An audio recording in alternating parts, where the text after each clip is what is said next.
मन, वचन, कर्म, अगर तीनों से अगर हम सच का साथ दे रहे हैं, तभी हमारा आत्म कल्याण होगा, भगवत प्राप्ति होगी, भगवान में मन लगेगा, पूजा पाठ करने में मन लगेगा, भगवान के प्रति हमारी श्रद्धा होगी, आचार्य के प्रति श्रद्धा होगी, भगवान से हम जुड़ेंगे।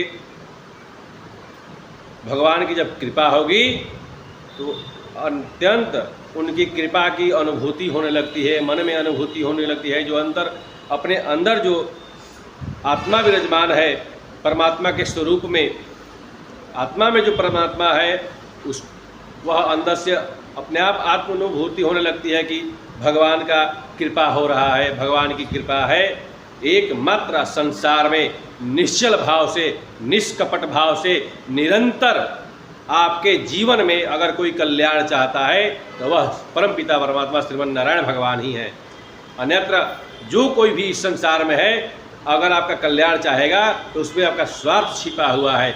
बिना स्वार्थ के कोई आज के समय में कल्याण करने वाला नहीं है, आपका साथ देने वाला नहीं है। इसलिए साथ आपका अंत समय तक सत्य जो है आपका साथ नहीं छोड़ता है। अगर आप सत्य के मार्ग पर चलते हैं तो भगवान भक्त की ही परीक्षा लेते हैं, ताकि बार बार परीक्षा लेते हैं ताकि वो जान सकें कि हमारा भक्त कितना कठोर बना है, कितना दुख सह सकता है। और जब भक्त बार बार दुख आने के बाद भी अगर भक्त अपने मार्ग से सत्य को नहीं छोड़ता है तो भगवान उसको दर्शन देते हैं और तब से उसके ऊपर कृपा ही कृपा बरसाने लगते हैं। राजा हरिश्चंद्र ने सत्य का मार्ग नहीं छोड़ा, सत्य का पालन करने के लिए अपने पत्नी, अपने पुत्र सबको बेच दिया, लेकिन अंत में भगवान उसको प्रकट होकर के सब बताए। इसीलिए कहने का तात्पर्य है सत्य का मार्ग अपनाइए, सत्य बोलिए, सत्य आचरण करिए और सत्य के मार्ग पर चलिए।